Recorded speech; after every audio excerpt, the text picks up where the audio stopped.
तो अभी हम बात करेंगे हमारी जो सबसे पहली कंडीशन है बर्न। तो स्किन पे सबसे ज्यादा जो हमारी प्रॉब्लम करने वाली जो चीज होती है वो हमारी बर्न होता है। बर्न यानी कि स्किन का जल जाना किसी भी प्रकार से। तो स्किन का जो जलना होता है वो एक टाइप का नहीं होता है, बहुत सारी चीजों से स्किन को नुकसान हो सकता है। और बहुत सारा जो टेम्परेचर लेवल होता है वो हमें देखना होता है कि किस तरीके की चीज कितने टेम्परेचर पे हमारी स्किन को नुकसान पहुंचा सकती है। तो इसमें जो डेफिनेशन इसकी दी गई, डेफिनेशन में इन्होंने दिया है injuries that result from direct contact और expose to any thermal chemical electric and radiation sources are termed as burns. तो इन्होंने बताया है कि किसी भी प्रकार की जो हमारी इंजरीज होती है, जो हमारी चोटें लगती है ना, तो उनकी वजह से, अब कोई भी चोटें हैं, किस प्रकार की चोटें हमारी हो सकती हैं, तो थर्मल यानी कि किसी भी चीज उष्मा या गर्मी की वजह से, किसी केमिकल, किसी भी रासायनिक पदार्थ की वजह से, इलेक्ट्रिक बिजली के जो उपकरण होते हैं, ठीक है, तो वो सारी चीजें, रेडिएशन है, ये विकिरण वगैरह होती है, जैसे कि सनबर्न हो जाता है ना, सूर्य की जो किरणें होती हैं, रेडिएशन वगैरह से, तो sources are termed as burn. तो ये जो हमारी जो चीजें होती है, किसी प्रकार की उष्मा है, रासायनिक चीजें हैं या इलेक्ट्रिक चीजें हैं, रेडिएशन है, तो ये क्या होती है, ये हमारी क्या होती है, दिखाई देने वाले इनके संपर्क के प्रभाव से होने वाली जो हमारी चोट होती है ना, इनके संपर्क यानी कि injury is the result of direct contact. तो इनके जो डायरेक्ट कॉन्टैक्ट में हम आ जाते हैं तो उनसे होने वाली जो चोटें होती हैं वो हमारी बर्न बोली जाती है, जलना बोली जाती है।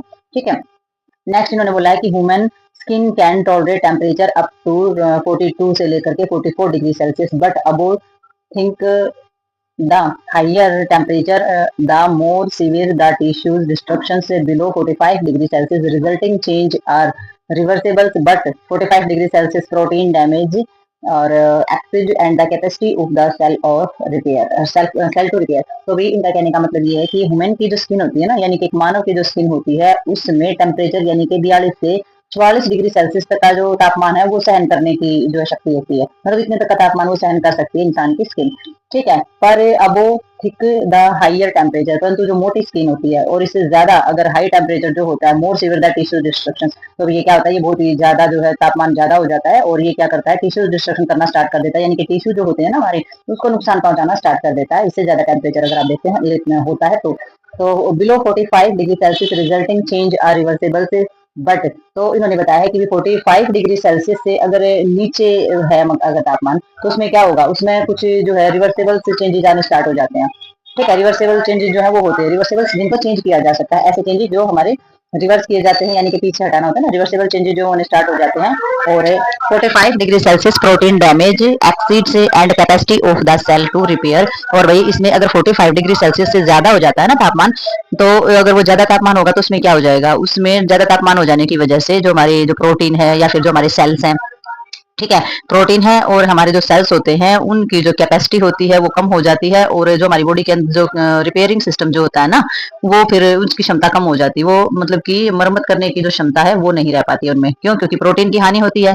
ठीक है, प्रोटीन अगर डैमेज हो जाता है और जो हमारी सेल्स वगैरह है उनकी मरम्मत करने की क्षमता से अधिक हो जाती है, यानी कि जो भी हानि जो होती है हमारे सेल्स के अंदर इतनी क्षमता नहीं रहती है कि वो उस हानि को कंप्लीट कर सके, क्योंकि बर्निंग चीजें जो है नुकसान ज्यादा हो जाएगा और उनकी मरम्मत करने के लिए चीजें कम पड़ जाती है, कहने का मतलब ये है। ठीक है, तो हमारा जो हमारा लेवल है हमारी बॉडी का, स्किन का, कि भी किसी भी बर्निंग सेंसेशन को सहन करने का, वो सिर्फ 42 से 44 डिग्री सेल्सियस तक ही होता है। उससे अगर ज्यादा होता है तो फिर वो ज्यादा नुकसान हो जाएगा, टिश्यूज जो है वो डैमेज होना स्टार्ट हो जाएंगे, और साथ में प्रोटीन और सेल्स जो है उनके अंदर भी क्षमता नहीं रहेगी रिपेयरिंग सिस्टम को कंट्रोल करने की। ठीक है, नेक्स्ट हमारा इसके अंदर आ जाता है इटियोलॉजी कॉजेस। तो इटियोलॉजी कॉज जो हमारे रहते हैं, यानी कि जो हमारे कारण इसके अंदर रहते हैं, कौन कौन से होते हैं, सबसे पहले आ जाता है थर्मल बर्न। तो भी थर्मल बर्न के अंदर आ जाता है हमारा कोज बाय एक्सपोजर टू और contact with flame, hot liquid और सेमी लिक्विड स्टीम और hot object, dry and moisture burn. तो भाई थर्मल बर्न के अंदर आ जाता है कि किसी भी तापमान से जो जलन होती है, ठीक है, जैसे कि लू लग जाना, expose the contact of with flame, आग वगैरह के संपर्क में, गर्म जो तरल पदार्थ होते हैं उनके संपर्क में आ जाना, और भी भाप वगैरह या जो भी गर्म चीजें होती है उनके संपर्क में आ जाना। ठीक है, गर्म और नम जलन भी होती है, कई बार जो गर्म भाप होती है ना उनसे भी हाथ जल जाता है। तो इस तरीके से सूखी और मॉइस्चर भाप हो सकती है, जैसे कि सब्जी वगैरह किसी पे ढक्कन ढका हुआ है और आप उसको उठाते हैं तो वो भी कई बार हाथ जला देती है, तो वो हमारी हो जाती है कि भाई हमारी जो मॉइस्चर बर्न होता है, तो इस तरीके की चीजें भी हमारी हो जाती है। तो देख सकते हैं कि तापमान की वजह से भी कितने सारे तरीके की हमारी जलन जो है हो जाती है।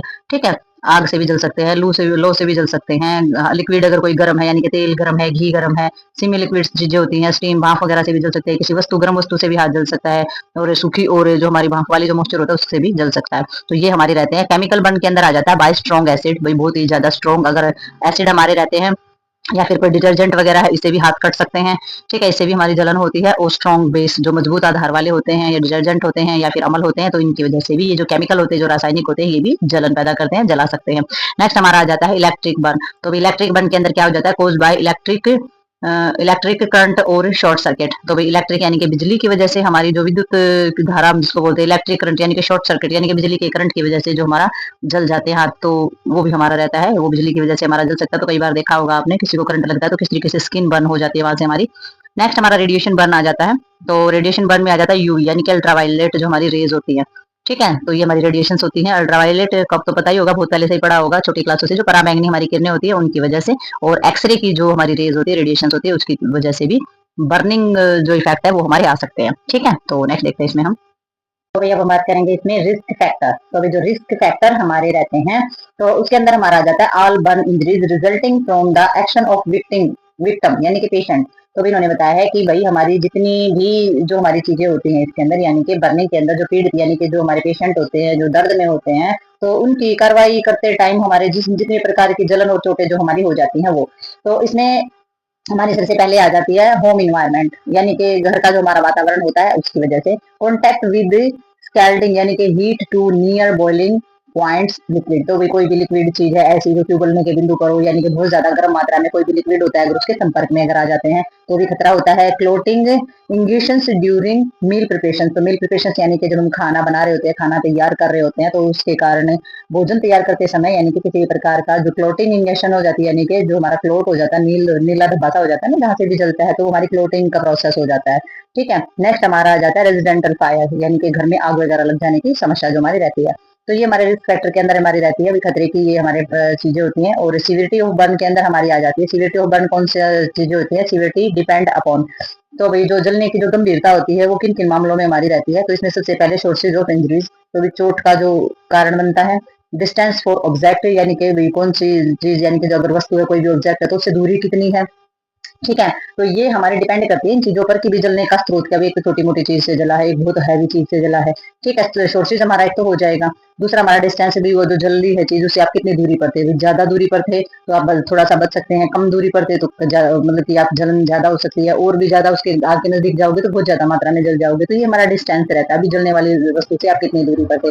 नेक्स्ट हमारा इसका आ जाता है ड्यूरेशन। तो ड्यूरेशन में हो जाता है हमारा टाइमिंग, कि भाई आप जो जल रहे हैं तो कितने टाइम तक जला। भाई 1 सेकंड के लिए आप आग में हाथ दे सकते हैं, 2 के लिए दे सकते हैं, 3 के लिए अगर आप देंगे तो बहुत ज्यादा जलन हो जाएगी किसी भी गर्म चीज से। कितने समय तक जो ड्यूरेशन होता है वो इसके अंदर मैटर रखता है, तो वो सीवीटी बताता है हमारे जलने की। ठीक है, तो नेक्स्ट देखते हैं इसमें हम। तो अभी हम बात करते हैं क्लासिफिकेशन ऑफ बर्न। तो भाई हमारा जो बर्न होता है यानी कि जो जलना होता है उसका जब हम वर्गीकरण करते हैं तो किस तरीके से करेंगे। तो सबसे पहले इन्होंने बताया है कि burn injuries are described according to depth of injuries and the extent of body surface. ठीक है, बॉडी सरफेस इंजरीज। तो भी इन्होंने बताया है कि जो जलन होती है ना, जलन होती है या जलने की वजह से जो चोट हमारी जो लग जाती है, तो उनका जब हम डिस्क्राइब करते हैं तो किसके अकॉर्डिंग करेंगे, उसको करेंगे हम डेप्थ के अकॉर्डिंग, कि भी कितनी गहराई में जला है, चोट किस तरीके से लगी है, जो हानि हुई है वो कितनी गहराई तक हुई है। ठीक है, बॉडी सरफेस पर कितने तक हमारी चोट लगी है। ठीक है, तो उसके आधार पर हम ये जानते हैं कि भाई चोट की गहराई कितनी है, और इसी तरीके से वर्गीकृत की जाती है चीजें कि भाई हमारी जो चोट है वो कितनी लगी है, बॉडी जो जली है वो कितने हद तक जली है। तो इसमें बर्न अगर डेप्थ देखें, अगर जलने की गहराई अगर देखें, तो इसमें classification according to depth of the tissues destruction. तो भाई जो हमारे टिश्यू होते हैं ना, उनको कितने हद तक हानि पहुंची, कितने हद तक उनको नुकसान पहुंचा, तो उसके अकॉर्डिंग इसको क्लासिफाई किया जाता है। ठीक है, तो इसमें सबसे पहले जो हमारा देखा जाता है सुपरफिशियल पैरेटल थिकनेस यानी कि फर्स्ट डिग्री। तो अभी सुपरफिशियल हो जाता है यानी कि बिल्कुल ऊपर वाली जो सतह होती है, जो लेयर होती है, जो मोटाई होती है, तो उसके उसके ऊपर से देखा जाता है, और इसमें फर्स्ट डिग्री जो हमारा रहता है। तो इसमें कारण क्या रहता है, इसमें सनबर्न, लो इंटेंसिटी फ्लैश। तो ये किसके कारण से हो सकती है? सबसे पहले सूर्य की धूप से जलना हो सकता है। ठीक है, और बिजली की चमक, जिसकी इंटेंसिटी तो लो है लेकिन बिजली की चमक है, और जो सूर्य की जो हमारी रहती है किरणें, उनकी वजह से हमारी जलन जो है हो सकती है। ठीक है, नेक्स्ट हमारा इसके अंदर हो जाता है स्किन इन्वॉल्वमेंट। तो स्किन इन्वॉल्वमेंट के अंदर हो जाता है भी हमारी जो त्वचा जो होती है उस पर कितना प्रभाव पड़ा है। तो इसमें एपिडर्मिस से पॉसिबली ए पोर्शन ऑफ डर्मिसिस। तो भैया एपिडर्मिस तो पता ही है सबको भी हमारी सरफेस वाली स्किन होती है, और इसमें जो जो हमारे डर्मिसिस का कुछ भाग यानी कि एपिडर्मिस कितनी जली है, और डर्मिसिस का जो है कितना पोर्शन होता है वो हमारा जला। तो इसमें स्किन इन्वॉल्वमेंट देखी जाती है कि जो स्किन की जो लेयर है उनकी कौन सी लेयर की कितनी इन्वॉल्वमेंट है। ठीक है, नेक्स्ट हमारा इसमें आ जाता है सिम्टम। तो सिम्टम के अंदर हमारी क्या क्या सिम्टम दिखाई, टिंगलिंग जैसा जो सेंसेशन होता है, झुंझुनी वगैरह होना। ठीक है, और हमारा हाइपरथेसिया हो जाता है, यानी कि संवेदनशीलता कम हो जाती है, जिसमें सेंसिटिविटी हमारी कम हो जाती है। Pain that the soothed by the cooling, और भाई इसमें ठंडक के मतलब कि जो ठंडक होती है ना, ठंडक से शांत होने वाला हमारा दर्द हो जाता है, यानी कि अगर उसमें ठंडी चीज लगाओगे ना तो जो जलन वगैरह है वो हमारी कम हो जाती है। तो ये सिम्टम हमारे इसके अंदर नजर आते हैं। अब हो जाता है इसमें अपेयरेंस कैसी रहेगी, सबसे पहले तो रेड यानी कि लाल रंग जो है वो दिखाई देगा, और ब्लिच द प्रेशर, और अगर आप उसको दबाएंगे तो सफेद पड़ जाता है, वैसे बहुत ज्यादा लाल रंग रहेगा, और उसको दबाएंगे तो सफेद रंग पड़ जाता है प्रेशर डालने के ऊपर, प्रेशर डालने के बाद। ठीक है, तो ऐसी हमारी अपेयरेंस जो है वो इसमें दिखाई देगी। अब इसके अंदर जो हमारे रहेंगे, जो हमारे कोर्सेज कितने का रहेगा, अवधि कितने की रहती है इसकी, इसमें रहता है डिस्कम्फर्ट लास्टेड अबाउट 48 आवर। तो इसमें जो अवधि है वो लगभग 48 घंटे तक की रहती है, यानी कि 48 घंटे तक का टाइम इसका रहता है। और इसके अंदर जैसे कि डिस्क्रिप्मेंशन से पीलिंग इन 3 से 7 डेज, तो इसमें जो हमारा रहता है, यानी कि इसमें 3 से 7 दिनों तक जो है, जो हमारी जो स्किन होती है वो अपने आप जो है उतरने लगती है। स्किन जो है डिस्क्रिप्मेंशन होना यानी कि पीलिंग होनी स्टार्ट हो जाती है 3 से 7 दिन के अंदर। 48 घंटे थोड़ी सा ज्यादा समस्या रहती है बस, और उसके बाद 3 से 7 दिन में स्किन जो अपने आप ही उतर जाएगी, उसकी जगह पर नई स्किन आ जाती है। तो ये हमारी रहती है सुपरफिशियल पैरेटल थिकनेस, यानी कि फर्स्ट डिग्री पर जो जला हुआ होती है हमारी स्किन, जो जली हुई होती है फर्स्ट डिग्री पर, वो हमारे किस तरीके के उसके सिम्टम होते हैं, इन्वॉल्वमेंट होती है, कॉज होते हैं। ठीक है, नेक्स्ट देखते हैं इसमें हम। तो अभी अब हम इसमें देखेंगे डायग्राम, और इसमें हम समझते हैं डिग्री ऑफ बर्न। तो भाई डिग्रीज ऑफ बर्न का मतलब ये हो जाता है कि हमारी जो त्वचा जो है वो कितनी गहराई तक जली है, तो उसमें उसको डिग्री से मापते हैं हम। तो इसमें देते हैं जैसे कि ये हमारी एपिडर्मिस, ये हमारी स्किन का जैसे डायग्राम है, इसमें इतने एरिया में हमारी डर्मिसिस है, एपिडर्मिसिस है, ये डर्मिसिस है, और ये हमारी हाइपोडर्मिसिस है। ठीक है, तो ये एपिडर्मिसिस एरिया है, तो एपिडर्मिसिस एरिया के अंदर ये जो है ये हमारा जला हुआ है ये पार्ट। ठीक है, तो देख सकते हैं कि भाई ये जो पार्ट है सिर्फ स्किन जली हुई है, तो इतना हमारा दिखाई नहीं देता है, बिल्कुल ही मतलब कि एक नॉर्मल डिग्री पे जलन होती है ये, और पेन तो ज्यादा हो सकता है, बट इसमें जो है डिफेक्ट ज्यादा नहीं होती है। तो इसमें जो डिफेक्ट होती है जैसे सेकंड डिग्री बर्न्स में जब हम देखेंगे, तो इसमें वही क्या हुआ, इसमें देख सकते हैं आप कि इसमें एपिडर्मिस और डर्मिसिस दोनों ही हमारी डैमेज हो गई है। तो इसमें देख सकते हैं कि किस तरीके से ऊपर से जो है हमारे पेरेंट्स जो है वो दिखाई देगी। ठीक है, नेक्स्ट हम थर्ड डिग्री पे जब हम देखते हैं, तो इसमें देखेंगे हम एपिडर्मिसिस, डर्मिसिस और हाइपोडर्मिसिस तीनों ही हमारी डैमेज हो गई है। तो ये हमारी जो है तीसरी डिग्री जो है बर्न हो जाएगा। तो आप देख सकते हैं कि हाथ में किस तरीके से हमारा नुकसान या डिस्ट्रक्शन हुआ पड़ा है। ठीक है, तो इस तरीके से हम देखते हैं कि फर्स्ट डिग्री में देखेंगे एक स्किन पे है, सेकंड डिग्री में 2 स्किन जली हुई है, और थर्ड डिग्री में तीनों ही स्किन जो है वो डिस्ट्रक्शन में गई हुई है। ठीक है, तो इस तरीके से हम डिग्री में इसको मापते हैं कि भाई कितनी डिग्री तक जो है बर्न हुई है स्किन। ओके, नेक्स्ट देखते हैं इसमें हम। तो भाई हमने डायग्राम में समझ लिया है कि भाई हमारी जो तीनों डिग्री होती है वो किस तरीके से हमारी जो बर्न की जो तीनों डिग्री होती है तो उनकी डिपेक्ट कैसी होती है। तो हमने जो फर्स्ट डिग्री है वो हमने कर लिया, क्योंकि वो सुपरफिशियल जो पार्शल थिकनेस थी हमारी वो हमने उसमें देख लिया। अब हमारी आ जाती है पार्शल थिकनेस डीप, यानी कि सेकंड डिग्री को हम जानते हैं कि सेकंड डिग्री हमारी कैसे होती है, कारण क्या रहता है इसका। तो कोच के अंदर हमारा इसके अंदर आ जाएगा, इसमें आ जाएगा हमारा स्कैल्ड फ्लैश फ्लेम। तो ये हमारी जो चीजें रहती है ये हमारी सेकंड डिग्री जो हमारी बर्निंग होती है उसका कारण बनती है, यानी कि झुलस जाती है ना, जैसे हम कहते हैं स्किन जो है वो झुलस गया है, या बहुत ही तेज रोशनी के कारण ऐसा हो गया, या फिर आग वगैरह लगना, फ्लेम वगैरह, तो ये हमारे कारण बन सकते हैं सेकंड डिग्री बर्न के। और स्किन इन्वॉल्वमेंट इसमें क्या हो जाएगी, एपिडर्मिसिस और अपर डर्मिसिस पोर्शन ऑफ द डिपर डर्मिसिस। तो इसमें देख सकते हैं भी एपिडर्मिसिस तो जलेगी ही जलेगी, और अपर डर्मिसिस का ऊपर वाला और जो पोर्शन होता है एपिडर्मिसिस जो है वो गहराई तक इसमें जल सकती है। तो इसमें ये इन्वॉल्वमेंट दिखा रखी है, जैसे कि हमने डायग्राम में देखा है कि स्किन जो है एक में एपिडर्मिसिस, एक में एपिडर्मिसिस और डर्मिसिस दोनों हो सकती हैं। ठीक है, डर्मिसिस जो है हाफ तक भी हो सकती है, और डर्मिसिस कंप्लीट भी हो सकती है, जो कि हमारा सेकंड डिग्री उसमें बर्न में होता है। ठीक है, नेक्स्ट हमारा सिम्टम बता भी पेन होगा सबसे पहले तो। ठीक है, ये तो मतलब कि एक नॉर्मल चीज है, पेन तो होगा ही होगा। और इसमें हाइपरसिस्थेसिया और सेंसिटिव टू कोल्ड, तो इसमें क्या होगा, इसमें जो है जो हमारी जो सेंसिटिविटीज होती है वो नहीं रहेगी। ठीक है, और ठंड के प्रति जो है वो क्या हो जाएगी, हमारी सेंसिटिविटी रहेगी, ठंडी चीज लगेंगी तो सेंसिटिविटी जो है वो हमें होगी। तो ये हमारा सिम्टम्स जो है वो इसके अंदर दिखाई देता है। और अपीयरेंस इसमें क्या होगी, ब्लिस्टर हो सकते हैं, वो इसके अंदर जो है ना फफोले बहुत जल्दी हो जाते हैं। और इसमें मोटल्ड रेड बेस हमारा हो जाएगा, यानी कि लाल जो है धब्बेदार हमारा जो बेस होता है वो हमारा हो जाता है। ब्रोकन एपिडर्मिस से, और जो फट जाती है, टूट जाती है हमारी एपिडर्मिस स्किन जो होती है वो फट जाती है।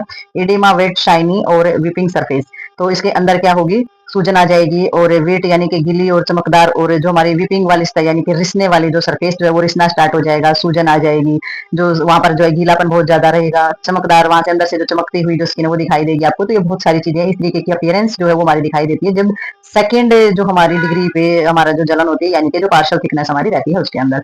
तो नेक्स्ट इसमें आता है कोर्स में, इसमें क्या रहता है, इसमें recovery in 2 to 4 week, some scarring and the depigmentation और कंट्रेक्चर्स इन्फेक्शन में convert it to full thickness. तो भाई इसमें जो हमारा कोर्स रहता है, इसमें कोर्स का जो प्रोसेस रहता है, इसमें रिकवरी होगी 2 से 4 जो हफ्ते होते हैं उसमें ठीक हो जाता है। 2 से 4 हफ्ते ठीक होने में लगता है, ये रिकवरी के हफ्ते होते हैं। और कुछ स्कार जो हमारे रहते हैं, कुछ जो निशान होते हैं उनके में क्या हो जाता है, उसमें जो है डिपिगमेंटेशन जो हमारी चीजें रहती हैं, यानी कि क्या हो जाता है, कुछ निशान जो है वो हमारी पिगमेंटेशन की कमी के कारण हमारे क्या होते हैं, जो है सिकुड़न हो सकती है वहां पर। ठीक है, तो वहां पर स्किन में क्या हो जाता है, सिकुड़न हो सकती है और स्कार जो है, निशान जो है वो रह सकते हैं और इन्फेक्शन में कन्वर्ट, और वही जो हमारा इन्फेक्शन होने पर ये पूरी तरीके से फैल सकता है। तो ये जो सिकुड़न जो होती है ना हमारी इसके अंदर, सिकुड़न यानी कि किसी पिगमेंटेशन की कमी के कारण अगर सिकुड़न हो जाती है ना, तो उसकी वजह से हमारा जो इन्फेक्शन है वो ज्यादा फैल सकता है। तो इस चीज का आपने रखना है ध्यान।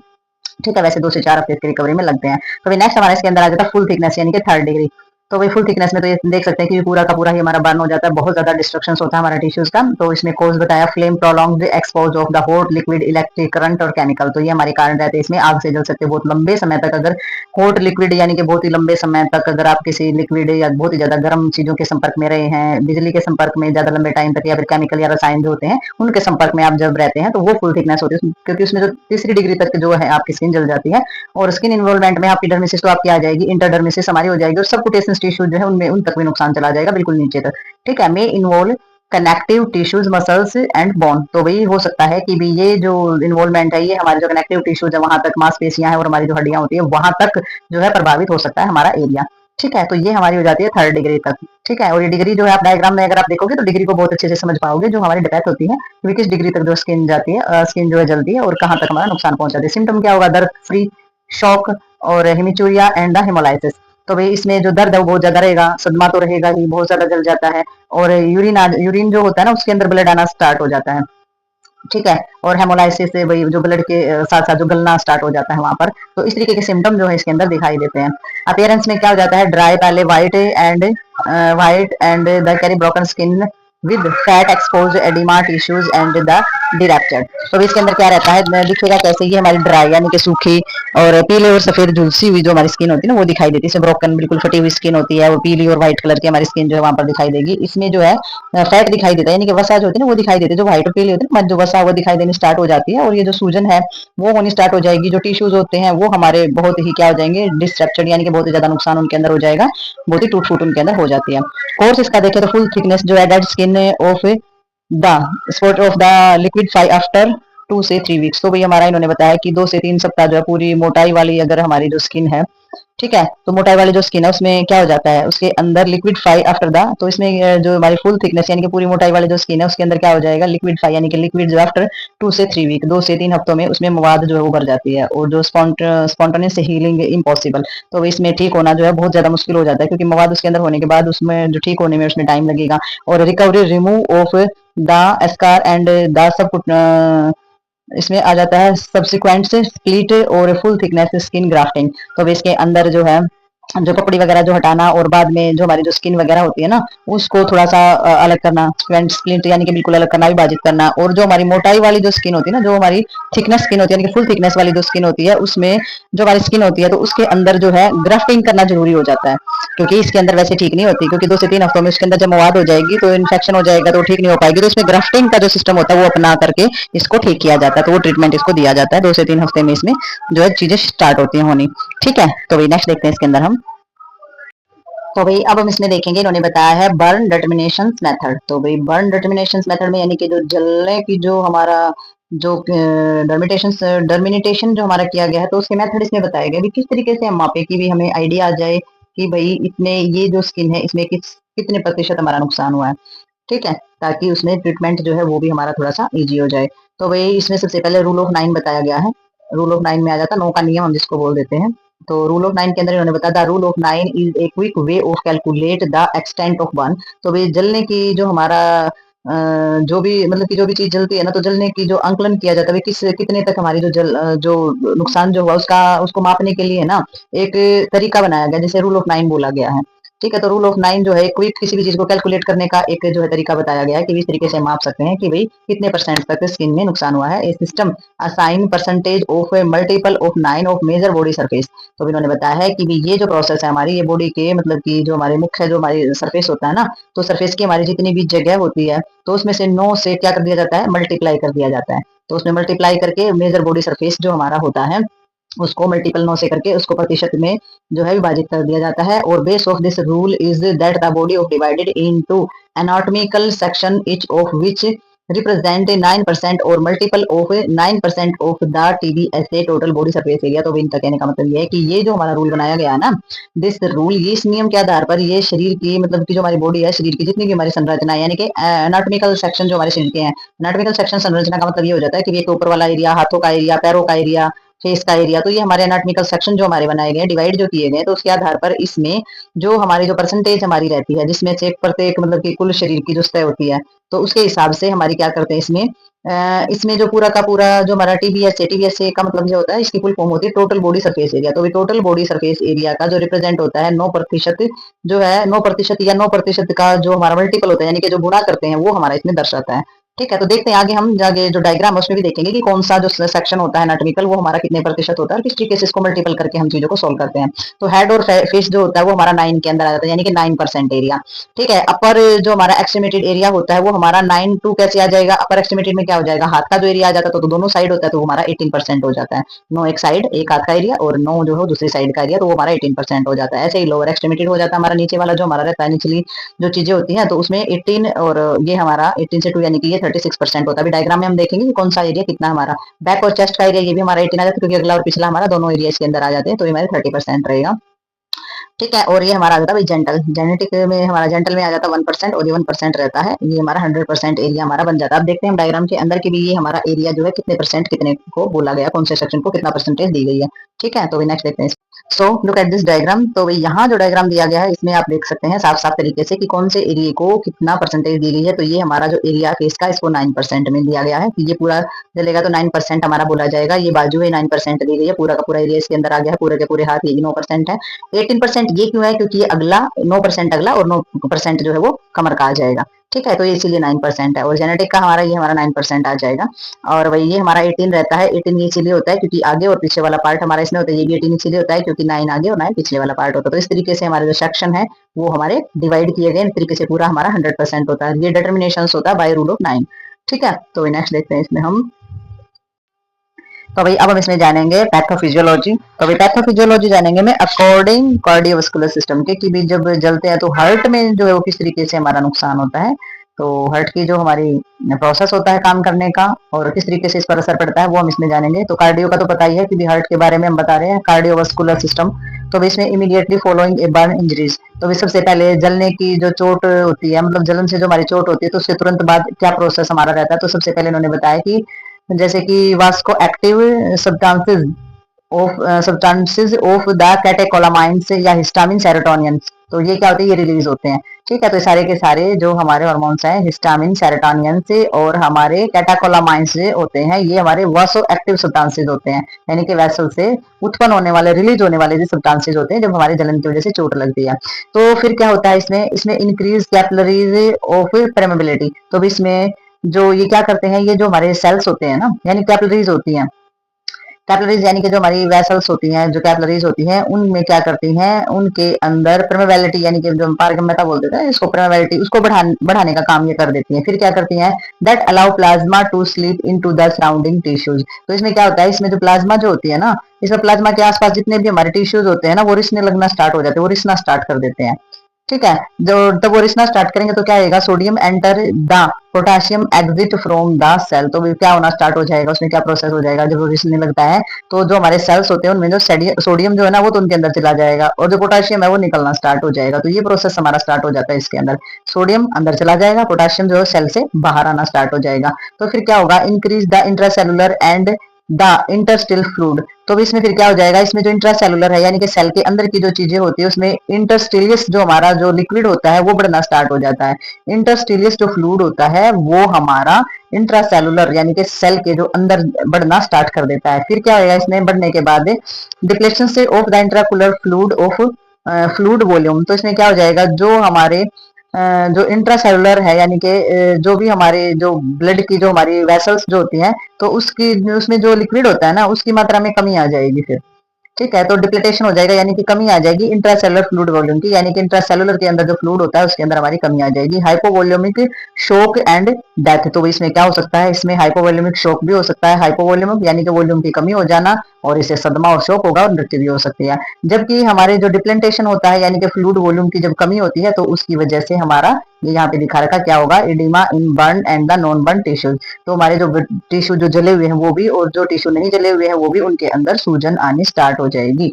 ठीक है, तो ये हमारा कारण रहता है इसमें कि भी सूजन आनी स्टार्ट हो जाएगी उस फ्लूइड के कारण। अब इसमें ये बोला है कि due to of the catecholamines release, तो भाई इसमें क्या हो जाएगा, हमारा जो कैटालामाइन है वो रिलीज होने का कारण बन जाएगा, तो कैटालामाइन जो है वो रिलीज हो जाएगा, और इसमें क्या हो जाएगा, फिर हार्ट रेट बढ़ जाएगा, उससे कैटालामाइन रिलीज होते ही ज्यादा होते ही हार्ट रेट बढ़ेगा, और हार्ट रेट बढ़ते ही क्या हो जाएगा, हाइपोवोल्यूमिया हो जाएगा, यानी कि जो हमारी वॉल्यूम थी वो हमारी कम होनी स्टार्ट हो जाएगी। तो हमारा जो जो वॉल्यूम थी वो हमारी कम हो जाएगी, कार्डियक आउटपुट है वो हमारा कम हो जाएगा, यानी कि कार्डियक जो हमारा आउटपुट दे रहा है, ब्लड जो भेज रहा है वो हमारा बिल्कुल ही कम हो जाएगा। तो इस तरीके से हमारा जो बर्निंग जो वर्क होता है या बर्न इंजरी जो होती है वो हमारे हार्ट के का जो फंक्शनिंग प्रोसेस होता है उस पर इस तरीके से प्रेशर डालना स्टार्ट कर देता है और इस तरीके से प्रभावित होता है, तो वो हमारे इसमें दी गई है। तो देखते हैं दूसरे ऑर्गन्स होते हैं उन पर भी किस तरीके से हमारा ये इफेक्ट डालता है। तो नेक्स्ट हमारा इसके अंदर आ जाता है अब रेनल एंड जीआईटी सिस्टम। तो रेनल एंड जीआईटी का मतलब हो जाता है गैस्ट्रो इंटेस्टाइनल ट्रैक्ट हमारा।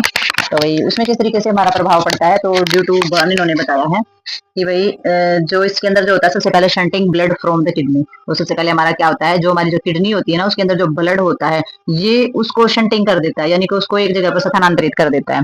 ठीक है, तो सबसे पहले जब भी कोई चीज जलेगी और उसका जो तुरंत प्रभाव पड़ेगा, तो उसके अंदर किडनी के अंदर जो ब्लड होता है वो हमारा शंटिंग हो जाता है, और उसमें जो हमारा जीएफआर होता है, यानी कि किडनी का जो हमारा वर्क होता है फिल्ट्रेशन का, वो कम होना स्टार्ट हो जाता है। ठीक है, तो फिल्ट्रेशन रेट जो होता है वो हमारा कम हो जाएगा, और उससे हो जाएगा ओलियूरिया। ठीक है, ओलियो यानी कि जो यूरिन जो बन रहा है, पेशाब जो आ रहा है उसकी कमी हो जाएगी। ठीक है, blood flow decrease in the mesenteric bed, तो इसमें क्या हो जाएगा, जो हमारा मेसेंट्रिक बेड जो होता है उसमें जो ब्लड का जो फ्लो होता है वो भी हमारा डिक्रीज हो जाएगा। और intestines ileus and GI dysfunction, तो इसमें क्या हो जाएगा, जो हमारे इंटेस्टाइन्स है यानी कि जो हमारी आंतें हैं उनके अंदर जो है रुकावट पैदा हो जाएगी, और गैस्ट्रो इंटेस्टाइनस जो है वो हमारे क्या हो जाएंगे, डाई फंक्शन यानी कि वो काम करना बंद कर देंगे, स्थिर हो जाएंगे एक जगह पर। ठीक है, नेक्स्ट हमारा ये तो हमारा रहा कि भाई किडनी, और जो हमारा किडनी का जो भी था या फिर जीआई ट्रैक्ट जो हमारा था उसके ऊपर बर्निंग से क्या फर्क पड़ता है। नेक्स्ट हमारा आ जाता है इम्यूनिटी सिस्टम। तो भाई इम्यूनिटी सिस्टम पर तो असर पड़ेगा ही पड़ेगा, जब हमारे ऑर्गन्स पे असर पड़ रहा है तो इसमें हमारा जो होएगा, सबसे पहले डिप्रेशन में आ जाएगा लैम्फोसाइट्स एक्टिविटी। तो भी लैम्फोसाइट्स की जो गतिविधि है उसमें बहुत ज्यादा डिप्रेशन आ जाएगा, बहुत ज्यादा प्रेशराइज हो जाएंगी। फिर हमारा डिस्क्रीज होगा इसके अंदर इम्यूनोग्लोबिन प्रोडक्शन, यानी कि इम्यूनोग्लोबिन जो है उसका जो बनने का जो प्रोसेस है वो भी हमारा कम हो जाएगा। अब सुप्रेशन आ जाएगा हमारा कंप्लीट एक्टिविटी के ऊपर, यानी कि सारी की सारी जो गतिविधि है वो भी हमारी कम हो जाएगी होनी। अल्ट्रेशन ऑफ द न्यूट्रोफिल से एंड द माइक्रोफेज फंक्शनिंग, तो भी न्यूट्रोफिल से या फिर जो हमारे माइक्रोफेज हैं उनके काम करने में भी बदलाव आ जाएगा। ठीक है, और फिर हमारा क्या होगा, इम्यूनो सप्रेशन हमारा हो जाएगा, यानी कि इम्यूनो जो सप्रेशन जो हमारा हो जाता है। ठीक है, यानी कि जो प्रेशर में आ जाती हैं चीजें, तो हमारी जो प्रतिरक्षा क्षमता होती है वो प्रेशर में आ जाएगी। और risk of infection and sepsis, तो भाई हमारे इन्फेक्शन और जो हमारी स्पेसिस जो है उनको खतरा हो सकता है। ठीक है, ये खतरा होगा हमारा, जो इन्फेक्शन वगैरह का खतरा तो होगा ही होगा इन चीजों से, क्योंकि इम्यूनिटी अगर कम हो जाएगी तो रिस्क किस चीज का होगा, इन्फेक्शन का रिस्क हो जाएगा, स्पेसिस का खतरा हो जाएगा, और इन्फेक्शन का खतरा जो हो सकता है हमारा।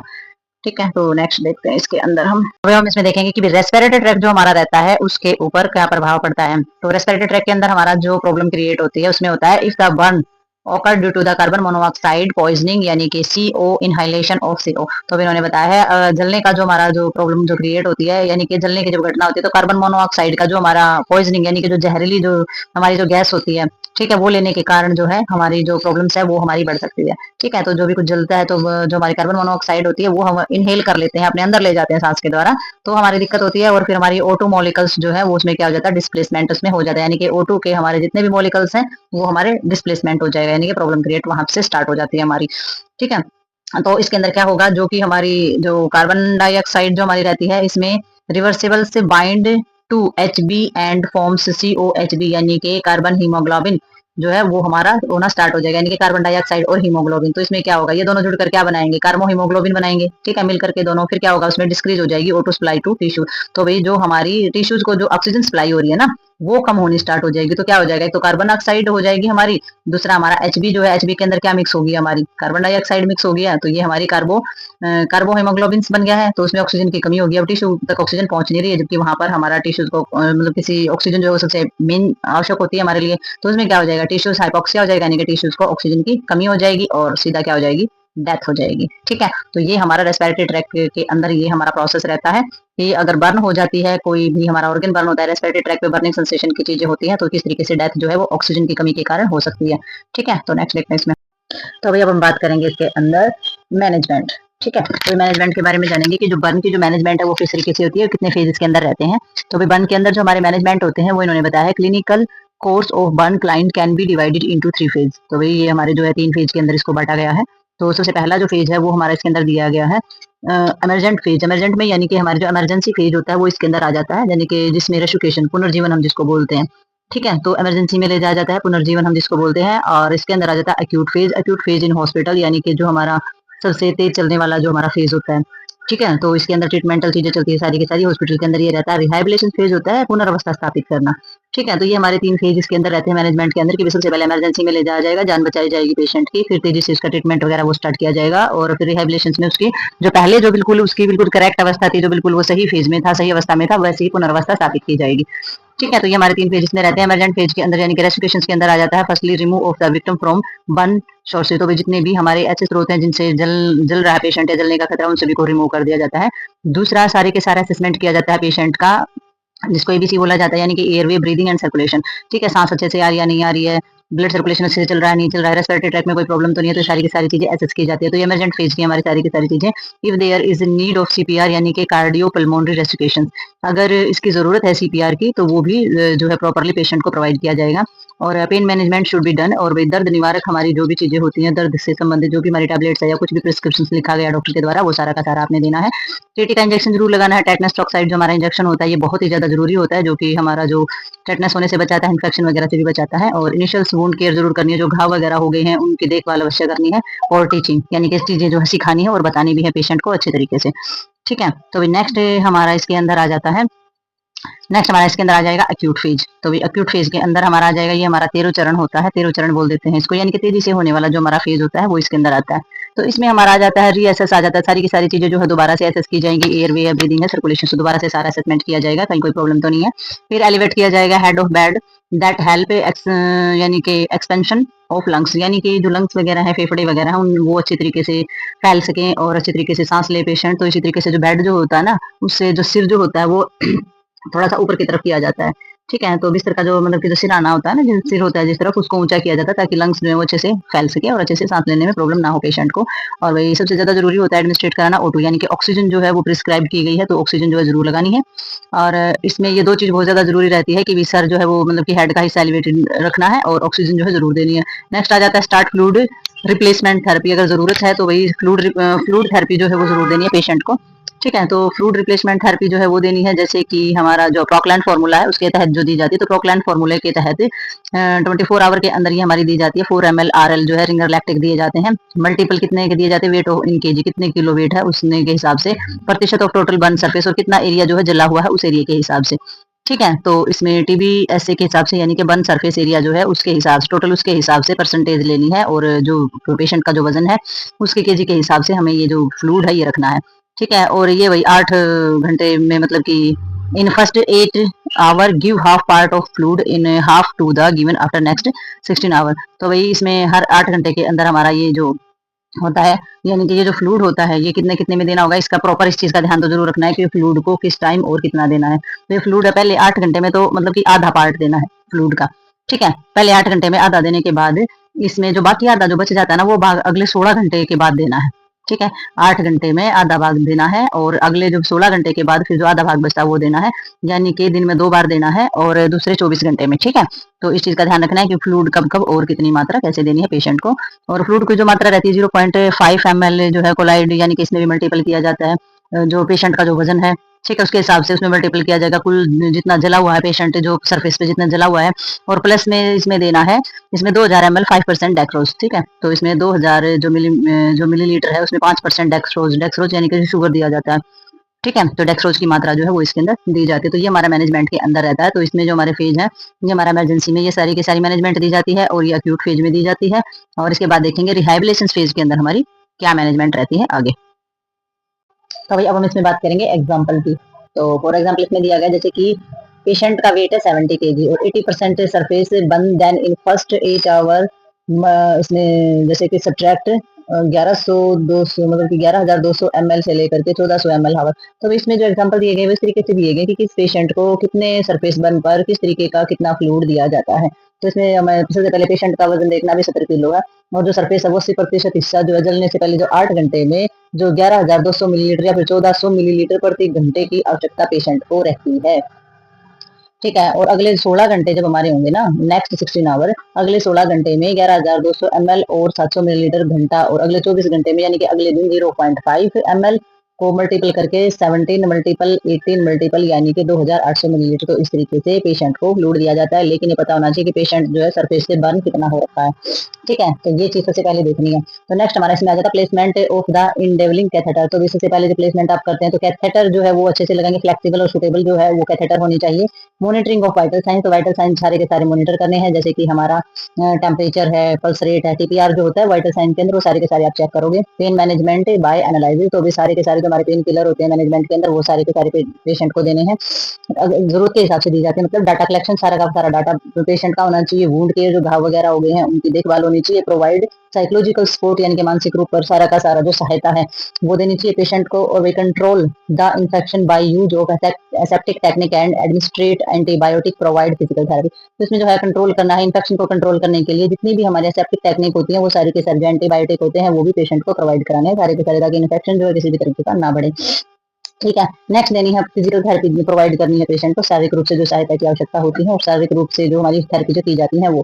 और स्प्लिंटिंग यानी कि ज्वाइंट पोजीशन को बनाए रखने के लिए जो स्प्लिंट बनाए जाते हैं ज्वाइंट को सहारा देने के लिए उसकी भी हेल्प करनी है। और वही पोजीशन जो होती है पोजीशनिंग भी, कौन सी पोजीशन में लेटना है, कैसे बैठना है, किस तरीके से क्या करना है, इसमें भी हेल्प करनी है। और एक्सरसाइज वगैरह के लिए इंक्रीज करना है और हेल्प भी करनी है पेशेंट की। और एम्बुलेशंस एंड द प्रेशर थेरेपी, तो भी एम्बुलेशंस की और जो हमारी प्रेशर देने वाले दबाव वाली जो हमारी थेरेपी होती है उसमें भी पेशेंट की हेल्प करेंगे। ठीक है, तो ये सारा का सारा हमारा सेकंड फेज चल रहा है। तो इसमें और भी है हमारी थोड़ी सी जो पेशेंट की मैनेजमेंट में हेल्प करनी। तो भाई अब हम इसमें बात करेंगे नेक्स्ट हमारे जो दिए हुए हैं इसके अंदर कि भी किस तरीके से मैनेजमेंट की जाती है। Provide proper nutritional diet to patient.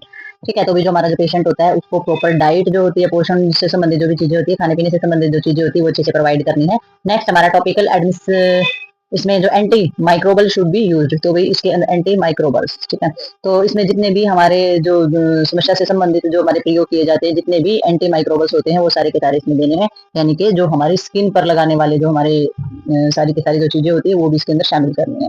ठीक है, तो इन सभी चीजों का ध्यान रखेंगे कि स्किन पे जो चीजें लगाई जाती हैं वो भी हमारी प्रोवाइड करनी है, जैसे कि सिल्वर सल्फेडाइजनाइज जो हमारा होता है, सल्फेड यानी 1% जो हमारा लगाया जाता है, या फिर सिल्वर नाइट्रेट होता है जो कि 0.5% हमारा रहता है। ठीक है, और ये क्या है, ये हमारे टॉपिकल्स हैं जो कि स्किन पर लगाए जाने वाले एंटी माइक्रोबल्स होते हैं। माइक्रोबल यानी कि जो रोगाणु जो होते हैं ना उनको मारने का काम करते हैं, उनके खिलाफ काम करते हैं, शुड बी यूज करने चाहिए। ठीक है, तो ये दोनों हमारे यूज किए जाते हैं। नेक्स्ट हमारा आ जाता है रिहैबिलिटेशन फेज। तो ये जो हमारा लास्ट फेज होता है जिसमें पुनर्वस्था स्थापित की जाती है, पहले जैसे मतलब जो ठीक होता है पेशेंट जैसे वैसा होता है वैसे ही वही अवस्था स्थापित करने के लिए जो हमारी मैनेजमेंट की जाती है। In this phase nurse should encourage the patient for restart his social mental health life. ठीक है, तो इसमें देख लेते हुए लगता है वर्ड कट गया, इसको थोड़ा सा शॉर्ट करते हैं, लाइन कट गया। ठीक है, आप देखते हैं इसके अंदर लाइन हमारी पूरी आ गई है। अब in this phase nurse should increase the patient for restart his social physical and mental healthy life.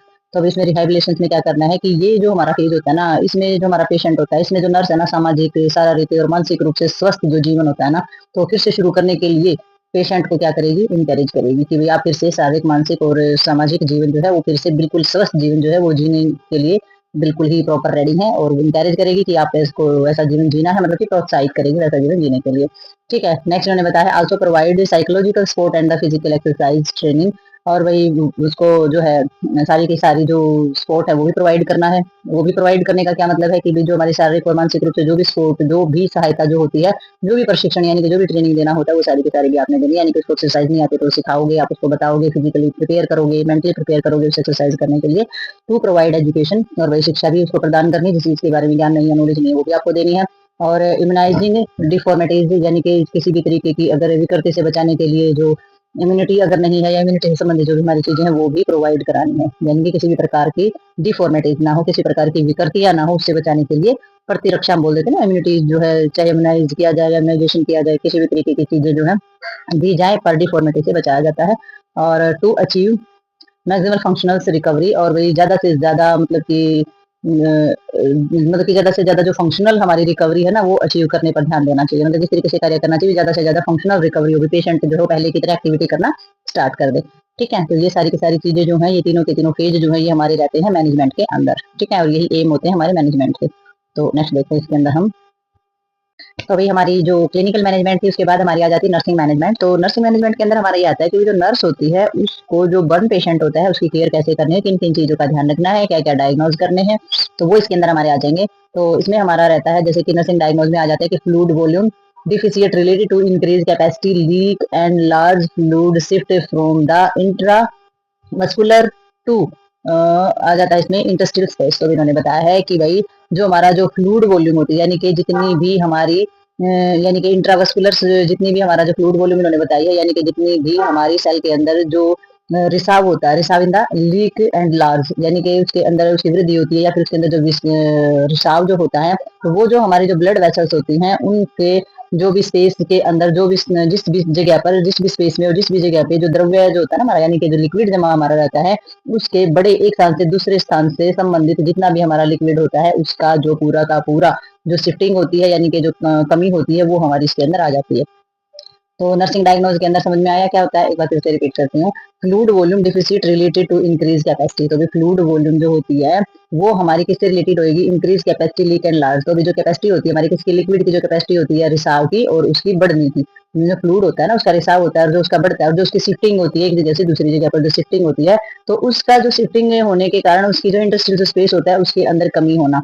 ठीक है, इतना नहीं बोल देते हम, उसकी कमी हो जाना। तो नर्सिंग डायग्नोज के अंदर ये चीजें हमारी पहले देखी जाती है कि जो फ्लूइड है जो एक जगह से दूसरी जगह पर जो हमारा जा रहा है तो उसकी कितनी लीकेज है और कितना वो बढ़ रहा है। ठीक है, तो ये हमारी जो फ्लूइड वॉल्यूम है ना उसकी डिफिसिट, जो उसकी डिफिसिट है ना उसके बारे में हम इस डायग्नोज में पता लगाते हैं कि कैपेसिटी जो है वो कितनी बढ़ रही है और कितनी जो रिसाव है वो हमारा इसके अंदर हो रहा है। और ये जो होता है ये हमारा सारा का सारा इसमें कैपेसिटी जो है वो हमारी टाइम के स्पेस के हिसाब से और इंट्रावस्कुलर और इंटस्टियल स्पेस के हिसाब से हमारी देखी जाती है, अंतराल के हिसाब से भी देखी जाएगी और हमारा जो एक जगह से दूसरी जगह पर जो स्थानांतरण होता है उसके हिसाब से भी देखी जाएगी। ठीक है, तो इसमें हमारा नर्सिंग इंटरवेंशन क्या रहेगा, नर्स क्या इंटरवेंशन करेगी इसमें, administrate IV fluid and electrolyte replacement as per physician prescription. तो जिस तरीके से फिजिशियन प्रिस्क्रिप्शन लिखेगा ना कि इसको कितना फ्लूइड कितनी मात्रा में और कब देना है, ठीक है, तो वो उसको IV फ्लूइड जो है इलेक्ट्रोलाइट जो रिप्लेसमेंट है वो उसको उतना ही देगी। ठीक है, जैसे ग्लूकोज चढ़ाना है, किसी भी तरीके का मतलब लिक्विड फ्लूइड जो है पेशेंट को IV देना है तो वो सारा का सारा वो सारा का सारा उसको देगी। ठीक है, ड्रिप के द्वारा जो हरी चढ़ाई जाती है, जितनी जिस भी प्रकार का फ्लूइड चढ़ाया जाना है वो फिजिशियन के प्रिस्क्रिप्शन के बगैर नहीं चढ़ाया जाता है, ध्यान रखना है। नेक्स्ट हमारा इसमें आ जाता है ineffective airway clearance related to tracheal oedema airway और हमारा एपिडर्मल्स ऑफ द सलिंग। तो इसके अंदर हमारा आ जाता है इसमें इनइफेक्टिव एयरवे आ जाता है, यानी कि जो हमारे सांस लेने की जो हमारी चीजें होती है, सांस लेने की जो जगह होती है उसके अंदर क्लियरनेस। ठीक है, तो जो सांस लेने की जगह होती है उसमें सूजन हो जाना या जहाँ से हम सांस लेते हैं उसकी जो ऊपर वाली परत है वो छिलने से संबंधित अगर किसी प्रकार की प्रॉब्लम आ जाती है हमारे एयरवे के अंदर, और जैसे कि एपिडर्मल जो हमारी यानी कि स्किन वगैरह होती है वहां पर अगर कोई दिक्कत आ जाती है, ठीक है, तो इस तरीके की अगर कोई समस्या आ जाती है तो उसमें नर्स क्या इंटरवेंशन करेगी, यानी कि अगर जो हमारा एयरवे है ना उसमें किसी भी प्रकार की दिक्कत आ जाए, सूजन आ जाए, परत छिल जाए या फिर कुछ अवरोध आ जाए उसमें, तो उसमें क्या करेगी नर्स, उसमें करेगी सकिंग शुड बी डन। तो भी जो उसमें सक्शनिंग प्रोसेस होता है, यानी कि कुछ भी ऑब्स्ट्रक्शन अगर आ गया सांस की नली में तो सक्शन के द्वारा उसको दूर किया जाता है, उसको चूस के बाहर निकाला जाता है सक्शन करके। ठीक है, तो ये मेथड इसमें अपनाएगी। नेक्स्ट हमारा इसमें आ जाता है हाइपोथर्मिया रिलेटेड टू इसमें epithelial tissues lose and the functioning of ambient airway temperature. तो तीसरे में उन्होंने बताया कि जो हमारा एपिथेलियल टिश्यू जो होता है उसमें किसी प्रकार की हानि हो जाए या फिर उसमें एयर का जो टेम्परेचर उसमें उतार चढ़ाव से संबंधित अगर हाइपोथर्मिया हो जाता है, यानी कि टेम्परेचर कम हो जाता है, ठीक है। तो उसमें उतार चढ़ाव क्या होगा, टेम्परेचर के उतार चढ़ाव के कारण अगर हाइपोथर्मिया हो जाता है, टिश्यूज से रिलेटेड अगर हानि होती है उसकी वजह से, तो उसमें नर्स का इंटरवेंशन क्या रहेगा, एक्सपोज बॉडी सरफेस एरिया। तो सबसे पहले वो जो हमारा जो सरफेस एरिया होता है बॉडी का उसको उजागर करेगी, उसको खुला करेगी। दूसरा हाइपो जो थेरेपी होती है, हाइड्रोथेरेपी फॉर 30 मिनट्स। तो भाई जो हमारा हाइड्रोथेरेपी है वो हमारी 30 मिनट तक देगी। और वाटर टेम्परेचर उसका कितना रखेगी, 98 डिग्री सेल्सियस से लेकर 102 डिग्री फ़ारेनहाइट तक जो है टेम्परेचर उसका रखेगी, और बॉडी को एक्सपोज कर देगी, खुला कर देगी, ताकि बॉडी जो है वो अच्छी तरीके से उसका जो टेम्परेचर है वो बैलेंस हो सके। नेक्स्ट हमारे इसके अंदर आ जाता है pain related to burn injuries. तो इसमें है जो जलने से संबंधित जो पेन, जो दर्द जो पेशेंट को होता है, तो इसमें नर्स का इंटरवेंशन रहेगा। Administrate analysis drugs. तो भी पेशेंट को सबसे पहले दर्द निवारक या पेन किलर जो होते हैं वो हमारे पेशेंट को दिए जाएं। ठीक है। तो ये हमारे जो है ये नर्स के द्वारा किए गए प्रबंध है कि किस किस सिचुएशन में अगर फ्लूइड वॉल्यूम में कमी है, ठीक है, फ्लूइड अगर लीकेज हो रही है, ज्यादा बढ़ रहा है फ्लूइड, उसके आयतन में कमी आ रही है, तो जो है क्या करेगी, अगर फ्लूइड की कमी आ रही है तो सीधी सी बात है आईवी के द्वारा फिजिशियन के प्रिस्क्रिप्शन से उतना ही फ्लूइड पेशेंट को चढ़ा देगी। दूसरा, अगर उसमें ट्रैकियल यानी कि एयरवे जो होता है उसमें किसी भी तरीके की दिक्कत आ रही है, रुकावट आ रही है, जलन मतलब कि किसी प्रकार की सूजन है, कुछ भी है, तो सक्शन के द्वारा उससे रुकावट दूर करेगी। टेम्परेचर से संबंधित अगर कोई भी प्रॉब्लम आ रही है तो उसमें एक्सपोज करेगी, और हाइड्रोथेरेपी जो होती है वो देगी 30 मिनट, और टेम्परेचर को नॉर्मल रखने में हेल्प करेगी। और पेन से रिलेटेड अगर चीजें हैं तो भी पेन किलर जो है एनालाइजर जो ड्रग्स होते हैं वो पेशेंट को प्रोवाइड कराएगी। ठीक है। तो नेक्स्ट देखते हैं इसमें हम। तो अभी नर्सिंग मैनेजमेंट के अंदर हम करते हैं हमारा नेक्स्ट पॉइंट के अंदर इन्होंने दिया है पॉइंट 5 में, risk for infection related to loss of skin barrier impaired immune response. तो अभी इन्होंने बताया है कि भाई हमारे जो रिस्क फॉर इन्फेक्शन, तो भी इन्फेक्शन के खतरे से रिलेटेड हमारी जो स्किन होती है, स्किन के अंदर किसी प्रकार की बाधा आना, ठीक है, किसी प्रकार का बैरियर आना, और इम्यूनिटी रिस्पॉन्स के अंदर इम्प्रेड यानी कि कमी होना, तो उससे संबंधित जो हमारा इन्फेक्शन है उससे संबंधित अगर स्किन के अंदर किसी भी तरीके की प्रॉब्लम्स होती है तो उसमें जो नर्स है उसका इंटरवेंशन क्या रहेगा। तो जो नर्स है वो टॉपिकल जो हमारे एंटी माइक्रोबल एजेंट जो होते हैं टेम्परेरी तौर पर हमारे जो घाव होते हैं उन पर लगाएंगे और उसको कवर करेगी। ठीक है। तो एंटी माइक्रोबल हो जाते हैं, इसमें जो रोगाणुरोधी हमारे रहते हैं वो घाव के ऊपर लगाकर उन पर पट्टियां करेगी। नेक्स्ट हमारा जाता है impaired physical mobility related to edema, pain, dressing, surgical process. तो इसमें जो हमारी फिजिकल मोबिलिटी जो हमारी रहती है, फिजिकल मूवमेंट्स जो हमारी रहती है, उसकी कमी के कारण अगर किसी प्रकार की सूजन है, दर्द है, ड्रेसिंग है, या फिर हमारे जितने भी जो प्रोसीजर हमारे रहते हैं, इसमें जो ऑपरेशन से संबंधित जो हमारे प्रोसीजर रहते हैं, तो उसमें नर्स का इंटरवेंशन क्या रहेगा, इसमें इंकरेज करेगी एक्टिव RMO एवरी 2 से 4 आवर। तो भी 2 से 4 घंटे हर रोज पेशेंट को इंक्रीज करेगी एक्टिव करने के लिए, यानी कि ROM यानी कि रेंज ऑफ मोशन। तो जितने रेंज तक हमारी जो मूवमेंट्स है ज्वाइंट का वो हो सकता है, तो वहां तक इंक्रीज करेगी, पेशेंट को 2 से 4 घंटे देगी, और जो पैसिव एक्सरसाइज है वो भी प्रोवाइड कराएगी पेशेंट को। ठीक है। तो नेक्स्ट हमारा पॉइंट आ जाता है इसके अंदर self care deficit related to function deficit. तो भी इसके अंदर जो अपनी मतलब कि जो काम करने की जो कमियों से संबंधित जो अपनी खुद की देखभाल की जो कमी रहती है, तो उसके बारे में पेशेंट के अंदर अगर खुद की देखभाल में अगर किसी प्रकार की कमी रहती है, सेल्फ केयर से संबंधित अगर कोई कमी रहती है काम करने में, तो उसमें जो नर्स है उसका क्या इंटरवेंशन रहेगा, वो इंकरेज करेगी पेशेंट को पार्टिसिपेट ऑफ सेल्फ केयर की, वो अपनी केयर करने में पार्टिसिपेट करे और अपनी केयर जो है खुद करने की कोशिश करे। तो इस चीज के लिए इंकरेज करेगी, और जो नर्स है वो एसेस करेगी patient ability to provide self care, और जो पेशेंट जो होता है उसको अपनी देखभाल करने की जो क्षमता होती है उसका भी आंकलन करेगी कि पेशेंट जो है अपनी देखभाल करने के लायक है भी या नहीं। ठीक है। नेक्स्ट हमारा पॉइंट आ जाता है इसमें impaired nutrition less than body requirement related to increase metabolic need for wound healing. तो भाई इसमें नंबर 8 में इन्होंने दिया है कि जो हमारी बॉडी होती है यानी कि जो शरीर होता है, शरीर की आवश्यकता से जो कम पोषण और जो हमारा घाव जो भरते हैं उनको भरने के लिए जो हमारा मेटाबॉलिक से रिलेटेड जितनी भी जरूरतें होती हैं उनकी उनकी जो है बढ़ने से संबंधित जो हमारी चीजें होती है, यानी कि वुंड हीलिंग से संबंधित हमारी जो भी चीजें होती हैं, यानी कि nutrition less than body requirement. तो भाई न्यूट्रिशन ऐसा जो कि हमारी बॉडी को जितनी की जरूरत होती है, आवश्यकता से कम अगर हमें पोषण मिलता है, आवश्यकता से कम अगर न्यूट्रिशन पाया जाता है related to increase metabolic need, तो ये हमारे घाव भरने की जो मेटाबॉलिक संबंधी जितनी भी आवश्यकताएं होती हैं उनके बढ़ने से संबंधित हमारी रहती है, घाव भरने से, घाव की हीलिंग होने से संबंधित रहती है। तो इसमें जो नर्स होती है वो किस तरीके से इंटरवेंशन करेगी, किस तरीके से हस्तक्षेप करेगी। तो जो नर्स जो होती है इसमें वो इंटरवेंशन करेगी प्रोवाइड ओरल हाइजीन। तो सबसे पहले अपनी ओरल हाइजीन यानी कि मुंह की अच्छी तरीके से स्वच्छता और देखभाल के लिए पेशेंट को बताएगी सारी की सारी चीजें। Provide positive reinforcement for eating, और वो प्रोवाइड कराएगी यानी कि खाने के लिए जितनी की पॉजिटिव और जितनी भी हमारी जो रेनफोर्समेंट होती है, यानी कि बिल्कुल सुदृढ़ीकरण हम जिसको बोलते थे, बिल्कुल स्टिक जो चीजें बोलते थे जो कि बिल्कुल ही फायदेमंद होती हैं, तो उन चीजों के बारे में भी सारी की सारी चीजें प्रदान करेगी। तो खाने की सारी पॉजिटिव और अच्छी चीजें जो है वो हमारी प्रदान करेगी। Positive nutrition supplement between meals. तो भाई इसमें भोजन के मतलब जो हमारा खाना जो होता है ना, तो उसके बीच में जो पोषक तत्वों की जो खुराक है वो देनी नहीं भूलना है। तो वो जो सप्लीमेंट है वो बीच बीच में पेशेंट को देते रहना है। जो न्यूट्रिशन जो जब आप पेशेंट को खाना दे रहे हैं तो उसके बीच बीच में पोषक तत्वों की जो भी हमारी खुराक है, यानी कि मील के बिटवीन में जो सप्लीमेंट है, न्यूट्रिशन है, वो जरूर प्रोवाइड करना है पेशेंट की अच्छी रिकवरी के लिए। ठीक है। तो नेक्स्ट देखते हैं इसके अंदर हम। तो अभी अब हम इसमें बात करेंगे कॉम्प्लिकेशंस ऑफ बर्न कि भाई जो हमारा जो जलन यानी कि जलने की जो समस्या होती है उसमें किस किस प्रकार के कॉम्प्लिकेशंस आ सकते हैं। तो भाई सबसे पहला जो कॉम्प्लिकेशंस है, कॉम्प्लिकेशंस का नाम है इन्फेक्शन। तो ये तो सबसे पहली समस्या हमारी उत्पन्न होती है, यानी कि infection burn can leave skin of the vulnerable. ठीक है, तो इसमें vulnerable to bacterial infection and increase risk factor of sepsis. तो भाई सबसे पहला जो हमारा जो इन्फेक्शन होता है, तो जो जलने की वजह से जो हमारी त्वचा के अंदर जो हमारे जो बैक्टीरिया होते हैं ना, बैक्टीरियल इन्फेक्शन के प्रति जो है बहुत ही ज्यादा जो है सेंसिटिविटी जो है हमारी हो सकती है, यानी कि बहुत ही ज्यादा संवेदनशीलता हमारी इसके अंदर हो सकती है, और जो स्पेसिस का जो बढ़ता हुआ खतरा है वो भी हमारा बहुत ज्यादा हो सकता है।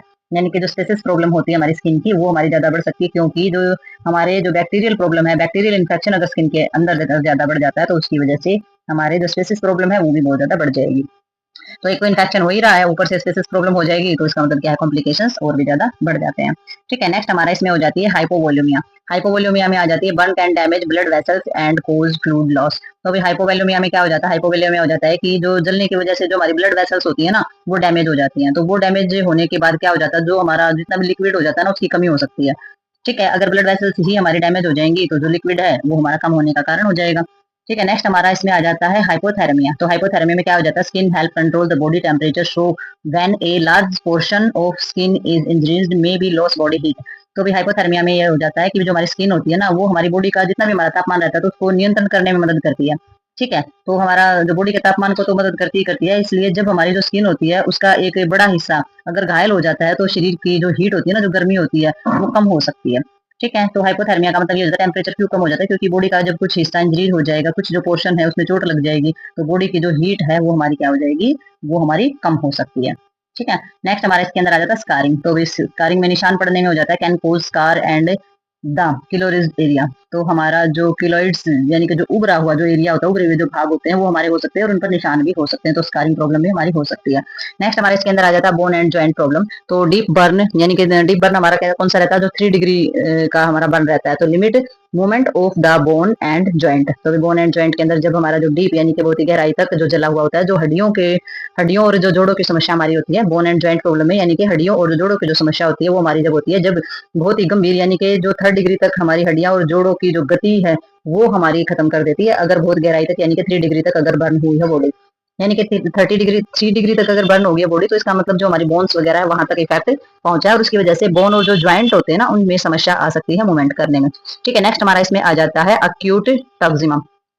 तो अक्यूट एक्जिमा के अंदर आ जाता है in this condition patient feel nauseous, temperature increase in the vomiting and diarrhea problem also occur. तो भाई इसमें जो अक्यूट टॉक्सिमा के अंदर आ जाता है, यानी कि बहुत ही तेजी से बढ़ती हुई जो विषाक्तता या फिर जो जहरीलापन जो होता है, तो इस कंडीशन के अंदर क्या होता है, पेशेंट जो है फील करता है कि पेशेंट को चक्कर आना स्टार्ट हो जाते हैं, बुखार, उल्टी, दस्त जैसी समस्याएं भी होनी जो है स्टार्ट हो जाती हैं। ठीक है, plasma transfusion and antibiotic therapy are the management of acute toxemia. तो अक्यूट टॉक्सिमा के अंदर जो मैनेजमेंट हमारी दी जाती है उसके अंदर हमारी प्लाज्मा ट्रांसफ्यूजन किया जाता है पेशेंट के अंदर, और एंटीबायोटिक थेरेपी जो होती है वो भी दी जाती है इस कंडीशन को कम करने के लिए और कंट्रोल करने के लिए। ठीक है, नेक्स्ट इसमें आ जाता है एक्सटेंसिव लोकल ऑडिमा। तो एक्सटेंसिव लोकल ऑडिमा के अंदर हमारा आ जाता है जो यानी कि एक ही जगह पर जो सूजन हो जाती है हमारी बहुत ज्यादा, तो इसको रोकने का जो सबसे अच्छा तरीका हमारा क्या रहता है, तो position change in the best way of prevent it. तो वही जो हमारी सूजन वगैरह है इसको रोकने का सबसे अच्छा तरीका है कि जो पोजीशन है उसको चेंज करते रहें, एक ही पोजीशन में पेशेंट को ना हटाए रखें, पेशेंट की पोजीशन जो है वो चेंज करते रहें, तो सूजन वगैरह की समस्या से बचा जा सकता है कुछ हद तक। रेनल फेलियर के अंदर हमारा इसमें आ जाता है there are more change of kidney failure in the case, so one should measure daily urine volume and make intake output chart.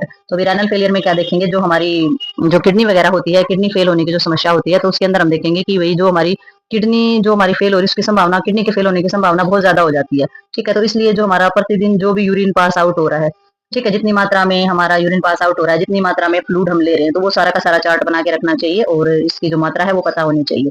ठीक है, क्योंकि जो जलने की जो समस्या होती है उसकी वजह से हमारी किडनी फेल हो सकती है और किडनी का जो प्रोसेस होता है काम करने का उसमें चेंजिंग आ सकती है, तो इसलिए चार्ट बना के रखना चाहिए कि भी कितना फ्लूइड जो है पेशेंट इनटेक कर रहा है और कितना यूरिन के जरिए आउटपुट दे रहा है। ठीक है, तो ये बहुत ज्यादा जरूरी होता है, तभी फ्लूइड वॉल्यूम जो है वो पता लगती है पेशेंट की। नेक्स्ट हमारा इसमें आ जाता है बोन मैरो स्प्रेशंस। तो इसमें जो हमारा बोन मैरो के पर जो हमारा प्रभाव पड़ता है, इसमें जैसे कि एनीमिया में occur due to the bone marrow suppressions. तो इसमें जो बोन मैरो हमारा रहता है, यानी कि बोन मैरो का बहुत ज्यादा प्रेशर के कारण एनीमिया हो सकता है, यानी कि खून की कमी हो सकती है। अगर बोन मैरो पे ज्यादा तरीके की जो प्रॉब्लम अगर प्रभाव अगर पड़ता है तो खून की कमी जो है वो शरीर के अंदर हो सकती है पेशेंट के। नेक्स्ट हमारा इसमें हो सकता है कंट्रक्चर ऑफ द डिफॉर्मिटी, तो इसमें भाई कंट्रक्शन होना या फिर किसी प्रकार की विकृति हो जाना। Daily passive exercise are necessary for the reducing of contracture and the deformity, तो भाई डेली बेसिस पे अगर पेशेंट की एक्सरसाइज कराई जानी जो है बहुत ज्यादा जरूरी होती है। अगर डेली बेसिस पर एक्सरसाइज कराई जाएगी, निष्क्रिय व्यायाम अगर कराया जाएगा, तो पेशेंट के अंदर जो है विकृति और जो उसमें संकुचन यानी कि कॉन्ट्रैक्ट हमारी जो मांसपेशियां वगैरह करती हैं वो समस्या नहीं रहेगी। तो ये बहुत ज्यादा जरूरी है पेशेंट के अंदर पैसिव एक्सरसाइज करानी। नेक्स्ट इसमें आ जाता है हमारा गैस्ट्रोइंटेस्टाइनल हेमरेज, तो गैस्ट्रोइंटेस्टाइनल से ब्लीडिंग जो है वो भी हमारी इसके अंदर कॉम्प्लिकेशंस पैदा कर सकती है। बर्न पेशेंट के अंदर जॉइंटिस अगर पीलिया वगैरह हो जाता है तो, मेटाबॉलिक चेंज अगर जो पाचन क्रिया में अगर किसी भी प्रकार का बदलाव अगर आता है तो, और loss of more of the patient, और भाई जो पेशेंट जो है उसका जो भी जो मोरल होता है यानी कि उसका जो मनोबल होता है उसके अंदर गिरावट आ सकती है। Loss of moral of the patient, तो पेशेंट का जो मनोबल होता है उसमें भी गिरावट आ सकती है, वो कमजोर महसूस कर सकता है अपने को। और नेक्स्ट इसमें आ जाता है provide psychological support to patient, तो सबसे पहले जो पेशेंट होता है उसको मनोवैज्ञानिक तरीके से सहायता जरूर प्रदान करें, मानसिक रूप से उसको सपोर्ट जरूर करें, उसकी हर प्रॉब्लम का सोल्यूशन करें। और जो जिस भी तरीके की हमारी जो मैनेजमेंट होती है, नर्सिंग मैनेजमेंट है, क्लिनिकल मैनेजमेंट है या मेडिसिन मैनेजमेंट है, तो हर तरीके की मैनेजमेंट जो है वो कम्प्लीटली देनी चाहिए और कम्प्लीटली फिजिकली और मेंटली सपोर्ट देने का प्रोसेस जो है वो कम्प्लीट करना चाहिए। तो ये जो हमारा जो टॉपिक है यानी कि ये जो हमारी डिजीज है यानी कि बर्न की जो हमारी जो प्रॉब्लम्स है वो यहीं पर होती है कंप्लीट। तो मिलते हैं नेक्स्ट डिजीज और नेक्स्ट टॉपिक के साथ, तब तक के लिए like share subscribe and comments करते रहिए।